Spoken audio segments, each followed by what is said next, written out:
Subscribe कीजिए आपके अपने YouTube channel education for CBSE को और बेल आइकन को दबाइए ताकि आप अपने लेटेस्ट वीडियो सबसे पहले देख सकें। हेलो दोस्तों, आज के वीडियो में बेसिकली बात करने वाले चैप्टर नंबर 4 के बारे में। ठीक है, ये जो चैप्टर है आप लोगों के बोर्ड के एग्जाम के लिए बहुत ही इंपॉर्टेंट है। ठीक है, तो हमें देखिए इस वीडियो में बेसिकली क्या क्या कवर करने वाले हैं।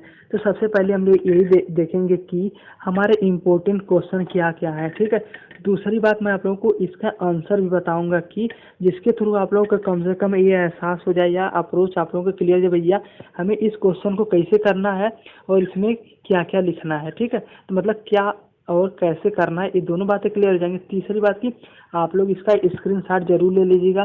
क्यों? क्योंकि देखिए जितने भी क्वेश्चन है सेलेक्टेड क्वेश्चन है और आप लोगों के बोर्ड के एग्जाम में तो जरूर आएंगे। ठीक है, तो कुल मिला कर स्क्रीनशॉट ले लीजिएगा। ठीक है, तो ले लिए होंगे। तो देखिए हम लोग स्टार्ट करते हैं बेसिकली। तो हमारा जो पहला है कि what is the role of silk route in the linking of different part. ठीक है, तो सबसे पहले हम बात करते हैं सिल्क रूट। वही सिल्क रूट मतलब कि देखिए जो सिल्क था एक कंट्री से दूसरे कंट्री में जाता था आता था। बिजनेस का पर्पस था कि भैया देखिए हम इस कंट्री से बिजनेस करेंगे उस कंट्री से बिजनेस करेंगे ताकि हम लोग क्या हो थोड़ा पैसा मिले। तो लेकिन देखिए पैसा तो मिलता ही मिलता था और क्या होता था। दूसरी बात देखिए आप लोग कभी पर मतलब जाएंगे दूसरे देश तो आप लोग वहाँ की कल्चर को सीखेंगे कि नहीं? हाँ बिल्कुल सीखेंगे। क्यों? क्योंकि अगर उस परिवेश में रहना है तो आप लोग भैया उसका कल्चर सीखना पड़ेगा। लेकिन अगर आप लोग भी तो उस देश में या उस कंट्री में कुछ छाप छोड़ के आएंगे तो कुल मिला जुला कर देखिए पहला फायदा तो पैसा का हुआ ही हुआ। तो दूसरा पार्ट इसका कैसे लिंक किया कि इसने अपने कुछ कल्चर को और कुछ अपने लैंग्वेज को भी वहाँ पर छोड़ने लगा। क्यों? क्योंकि देखिए छाप तो छूटेगी छूटेगी। जैसे यहाँ से ब्रिटिश गए लेकिन इंग्लिश छोड़ी भी है कि नहीं बताइए आप लोग। हाँ उसी प्रकार उन्होंने भी अपने कुछ कल्चर को छोड़ दिया। और एक इसका बेस्ट एग्जाम्पल है जैसे जो बुद्धिज्म था। ठीक है, वो वाला लैंग्वेज भी इसी के थ्रू पहुंचा था डिफरेंट डिफरेंट पार्ट में। तो कुल मिला जुला कर सिल्क रूट ने देखिए पैसा तो कमाना तो प्राइमरी था लेकिन सेकेंडरी क्या किया कि अपने कल्चर को अपने लैंग्वेज को और अपने रिलीजन को भी डिफरेंट डिफरेंट पार्ट में इसी के माध्यम से पहुंचाया। समझे कि नहीं? ठीक है, फील आ रहा है? आशा करता हूँ समझ आ रहा होगा। ठीक है, और हमारा दूसरा बात है कि हमारा जो आईएमएफ और वर्ल्ड बैंक किस लिए बने थे। ठीक है, तो सबसे पहले हम समझ लेते हैं कि आईएमएफ और हमारा वर्ल्ड बैंक बेसिकली थे क्या। तो ये दो जो दोनों थे ये बेसिकली एक ऑर्गेनाइजेशन थे जिसको सभी वर्ल्ड ने मिल के बनाया था। ठीक है, इसका बेसिकली एम था कि भैया देखिए अगर इन फ्यूचर किसी को भी ठीक है फाइनेंशियल मदद चाहिए मतलब किसी भी कंट्री को पैसा चाहिए तो यह एक प्रोवाइड करेगी मतलब वर्ल्ड बैंक प्रोवाइड करेगा। लेकिन जो बेसिकली हुआ क्या मतलब ये तो सबको पैसा प्रोवाइड करने के लिए बनाई गई थी सबको इक्वल नज़रिए से। लेकिन जब वर्ल्ड बैंक ने देखा कि इसकी फंडिंग ज़्यादातर डेवलप कंट्री से जैसे अमेरिका से हो रही है तो अमेरिका क्या किया यूएस जो है बेसिकली इस पर रूल करने लगा और अपनी मनमर्जी चलाने लगा जिसके कारण कुछ देश दुखित हो गए। तो उन्होंने G77 लॉन्च कर दिया मतलब कि अपनी एक कम्युनिटी लॉन्च कर दिया। तो उसके बारे में आगे देखेंगे। तो कुल मिला जुला कर किस लिए बना था? हाँ फाइनेंशियल मदद करने के लिए बना था। कोई छोटी कंट्री या कोई बड़ी कंट्री अगर इन केस उसको कोई दिक्कत परेशानी होता लेकिन इसने अपना काम ढंग से नहीं किया। यूएस या और जितनी भी डेवलप कंट्री थी इस पर अपना रुतबा जमाने लगी। तो यह मदद नहीं करता था केवल किसका करता था? हाँ डेवलप कंट्री का करता था जिसको कोई ज़रूरत भी नहीं थी। समझे? ठीक है, तो हम लोग थर्ड पॉइंट बात करते हैं कि हमारा जो ग्रेट डिप्रेशन था उसका क्या प्रभाव पड़ा। ठीक है, सभी कंट्री पर देखिए भैया ये सबसे इम्पोर्टेंट क्वेश्चन थर्ड वाला क्वेश्चन हमारा बहुत इंपॉर्टेंट है। इससे तो क्वेश्चन ये तो आता ही आता है। तो देखिए पहले तो हम डिस्कस कर लेते हैं ग्रेट डिप्रेशन का काज क्या था मतलब मुख्य कारण क्या था। पहला तो ओवर प्रोडक्शन था। देखिए उस समय कंट्री की स्टेटस क्या थी मतलब यूरोप था इंडस्ट्रियलाइजेशन हुआ था। तो सभी जितने भी थे किसान थे भैया चाप के सारे प्रोडक्शन करने लगे और ढेर सारा चीजें उगाने लगे एक ही चीज उगाने लगे। ठीक है, मतलब कि वहाँ पे कोई एक चीज़ की मात्रा ज़्यादा हो गई। जैसे मैं आपको एग्जांपल थोड़ा समझता हूँ। देखिए जब प्याज का जो दाम होता है शुरू में क्या 20 रुपए से 30 रुपए रहता है लेकिन जब इसका सीजन खत्म कितना हो जाता है 80 हो जाता है। अच्छा तो ये 80 क्यों हो जाता है? वही प्याज रहती है ना। देखिए जब 20 रुपए होता है तो मतलब मार्केट में बहुत ही ज़्यादा प्याज आ गई है तो इसका क्या होता है कॉस्ट प्राइस गिर जाता है। लेकिन जब मार्केट में वही चीज़ कम रहती है तो उसका प्राइस मेंटेन रहता है। तो यही मेन कारण हुआ कि भैया देखिए बहुत ओवर प्रोडक्शन हो गया। तो इससे क्या हुआ कि उसकी प्राइस जो धीरे धीरे डाउन हो गई। समझे कि नहीं? अरे भैया देखिए जब प्याज ज़्यादा रहती है मार्केट में ठीक है। खरीदने वाले कम रहते हैं तो सभी लोग सोचते हैं भैया कितना कम में दे के भैया जल्दी से निपटा के अपना थोड़ा प्रॉफिट लिया जाए। लेकिन वही जब ज़्यादा रहती है, जब कम रहती है प्रोडक्शन कम रहती है तो क्या होता है कि हाँ भैया कितना महंगा बेच दें और कितना ज़्यादा मुनाफा कमा ले, तो कुल मिला जुला कर मार्केट का खेल रहता है। तो ओवर प्रोडक्शन हो गया तो खपत उतनी हो नहीं पाई, जिसके कारण क्या होगा, ढेर सारे अनाज वेस्ट होने लगे और इसी कारण जितने भी फार्मर थे सब गरीब होने लगे। और दूसरा बात कि यूएस ने ज़्यादा लोन ले लिया, मतलब यूएस का जितने भी बैंक वैंक थे सब कोलैप्स होने लगे, भैया इतना ज़्यादा लोन ले लिया डेवलप करने के चक्कर में कि जितने और लड़ने में, युद्ध की नीति बनाने में, कि इसकी सारे बैंक थे कोलैप्स होने लगे। ठीक है।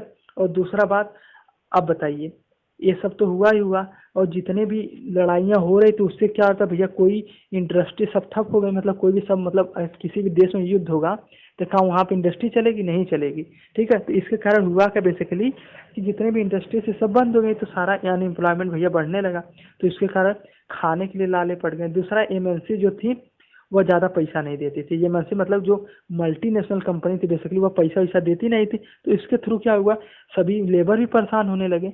और देखिए कहा यह जाता है कि वहाँ पर इस समय एक ब्रेड का खरीदने के लिए 10, एक ब्रेड 10 पैक मिलता है, तो वहाँ पर एक ब्रेड खरीदने के लिए 10 झोला पैसा लगता था। ठीक है। मतलब वहाँ के पैसे की वैल्यू भी डाउन हो गई, क्योंकि वहाँ के जितने भी बैंक थे, जितने भी अदर फाइनेंशियल सोर्स थे सब डाउन हो गए, सब कोलैप्स हो गए। समझे? ठीक है। यही था हमारा ग्रेट डिप्रेशन। तो वही 4 पॉइंट हमें याद रखना, ओवर प्रोडक्शन हो गया, यूएस ने काम गड़बड़ कर दिया लोन लेके ज़्यादा, और अनएम्प्लॉयमेंट बढ़ा, और दूसरा एमएनसी भी, क्या बताइए आप लोग, हाँ कम पैसा देती थी। ठीक है। और हम लोग आप आगे बात करते हैं कि हमारा जो G77 डेवलपिंग ने कंट्री ने क्यों बनाया। तो पहला बात देखिए, मैंने बताया था कि जो वर्ल्ड बैंक था बेसिकली, वर्ल्ड बैंक इसलिए डिजाइन किया गया तो भैया जिसको फाइनेंशियल दिक्कत होगी वह कंट्री आके हमसे मिल ले और हमसे ले ले। लेकिन जो वर्ल्ड बैंक था ये काम अच्छे से किया नहीं, यह केवल यूएस और जो अदर डेवलप कंट्री थी उसके पक्ष में जाने लगा। ठीक है। तो इसीलिए हमारी जो G77 बना कि देखिए हम अब सबको, जितने भी हमारी डेवलपिंग कंट्री उनको मदद करेंगे। ठीक है। इसीलिए बना था। ठीक है, समझे? इसमें बेसिकली कुछ ज़्यादा लिखना आपको नहीं है, बस यही लिख दीजिएगा कि हाँ, पहले कारण लिख दीजिएगा किस लिए उदय हुआ है, इसका मतलब किस लिए आया, फिर इसलिए लिख दीजिएगा कि इसने क्या क्या किया। ठीक है। ये बहुत ही हेल्पफुल किया था जितने भी छोटी डेवलपिंग कंट्री थी। ठीक है। उस समय जब वर्ल्ड वार के समय। ठीक है। तो हम लोग बात करते हैं कि लास्ट, अब फिफ्थ, सॉरी लास्ट नहीं है, पांचवा है कि what attract the Europe to Africa, मतलब यूरोप ने अफ्रीका की तरफ मुंह आन क्यों किया। देखिए बहुत रीजन था। पहला बात कि जो अफ्रीका था ना, वहाँ पे बहुत ज़्यादा ज़मीन थी। ठीक है। तो वहाँ पे लैंड रिसोर्स बहुत ज़्यादा था। ठीक है। दूसरा बात कि वहाँ पे मिनरल्स भी बहुत ज़्यादा थे। आप लोग भी अभी भी सुनते होंगे कि अफ्रीका में मिनरल्स बहुत ज़्यादा हैं। ठीक है। वहाँ पे कोल हुआ है और जितने भी प्लांटेशन व्लांटेशन बहुत ज़्यादा था। ठीक है। दूसरा बात, यूरोप ने इसलिए मूव किया, वहाँ पे गरीब देश था, तो वहाँ पे कोई कंपनी लगाएंगे तो लेबर जो है कम कास्ट पे मिलेंगे, तो यूरोप का भैया बहुत ही फायदा होगा। समझ रहे हैं? मतलब आप लोग भी कोई बिजनेस अगर कोई सेट करता है तो क्या सोचता है कि कम इन्वेस्टमेंट करें, हमें ज़्यादा फायदा मिले, तो इसी चक्कर में वहाँ पर गए। और तीसरा बात कि जो हमारा अफ्रीका था ना बहुत गरीब था, यहाँ पर आर्मी वार्मी नहीं थी, तो इन्होंने सोचा भैया धीरे से इसको भी हम लोग कब्जा के अपने नेशन में मिला लेंगे। तो यही 3 मोटो था, लेकिन इनका सब काम गड़बड़ हो गया। देखिए पहला क्यों, क्योंकि देखिए इसका जो मेडिकल सिस्टम था अफ्रीका का वो थोड़ा सा वीक था, मतलब वहाँ पे कोई इतनी फैसिलिटी या कोई इतनी फैकल्टी नहीं थी। तो हुआ क्या कि यहाँ इन्होंने कैटल प्लेग, जो यहाँ से यूरोप ने कैटल प्लेग यहाँ पे डाल दिया, मतलब कैटल प्लेग लेके गए, मतलब मीट उट और जितने भी गोट वोट थे यहाँ से ट्रांसपोर्ट करते, तो कैटल प्लेग कहाँ पे आ गया, अफ्रीका में आ गया। इसके कारण हुआ कि भैया गांव के गांव, जो अफ्रीका गांव के गांव थे सब में प्लेग फैल गया, सब मरने लगे और कोई बचा नहीं गया। जिस तरह कोरोना फैला उसका 10 गुना तेजी से क्या फैला था, प्लेग फैला था वहाँ पे। ठीक है। तो कुल मिला जुला प्लेग के कारण इनका सारा सत्यानाश हो गया, लेकिन इन्होंने बहुत रूल किया था अफ्रीका पर, तो कुल मिला के बहुत प्रॉफिट किया, लेकिन इसी वजह से इन्होंने छोड़कर भागकर आ गए यूरोप पर वापस। ठीक है। तो हमने समझ लिया कि अफ्रीका में इन्होंने जाकर बेसिकली क्या किया। ठीक है। तो आशा करता हूँ आप लोग समझ में आ रहा होगा। अगर जिन बच्चों को यहाँ तक समझ में आ गए हैं तो चैनल सब्सक्राइब कर लीजिएगा। ठीक। चलिए हम लास्ट पॉइंट बात करते हैं कि व्हाट इज इंटरडल लेबर, या इसी को हम क्या कहते हैं, न्यू सिस्टम ऑफ स्लावरी। ठीक है। मतलब देखिए सबसे पहले उस समय इंडस्ट्रियलाइजेशन बहुत तगड़ा तेज था, ठीक है। तो सभी कंपनी क्या सोचती थी, भैया हमें सस्ता से सस्ता मजदूर कहाँ मिले और हम उसको कितना ज़्यादा उससे काम ले लें, ठीक है। मैन पावर मशीन में बहुत ज़्यादा चाहिए थी, क्योंकि क्योंकि अगर प्रोडक्शन उसमें कोई जितनी मशीन वशीन इंट्रोड्यूस हुई नहीं थी, तो जितना ज़्यादा मैन पावर उतना ज़्यादा प्रोडक्शन उतना ज़्यादा प्रॉफिट। तो प्रॉफिट के चक्कर में इन्होंने क्या किया कि अपने कुछ एजेंट सेट किए अलग अलग गरीब गरीब कंट्री में। जैसे यहाँ पे इन्होंने इंडिया तक में भी अपने एजेंट सेट किए थे, जिस जो का मेन काम था कि भैया कुछ लोगों को बहका के भैया आपको इतना पैसा मिलेगा, आप लोग इस कंट्री में चले जाइए, ठीक है। तो यहाँ पर क्या किए इन्होंने, अपने इंडिया से लेकर कुछ अपने कमीशन देती थी इनको कंपनी की, भैया 10 को भेजेंगे तो इतना कमीशन बनेगा आपका। तो इन्होंने भेजा, ठीक है। तो भेजा तो यहाँ पे जाके जितने भी सबको गुलाम बना लिया गया और इनसे मन चाहा काम करवा रहे हैं भैया, 10-10 घंटा 12-12 घंटा और प्लांटेशन में तक काम करवाने लगे। तो इसीलिए कहा जाता है, देखिए कुछ अफ्रीकन का नाम जैसे ना इंडियन की तरह मिलता है, ठीक है। जैसे क्रिकेट में आप लोग देखते ही होंगे, तो किस लिए होता है बताइए आप लोग। हाँ, यही रीजन था कि जो हमारे एंसेस्टर थे, ठीक है, मतलब इंडिया से जो वहाँ पे पलायन होकर गए तो वहाँ पे बस गए, तो उन्होंने अपने हिसाब से नाम रखा। तो इसी वजह से कुछ लोगों का नाम मिलता है, वेस्ट इंडीज का हुआ और साउथ अफ्रीका वाले में, ठीक है।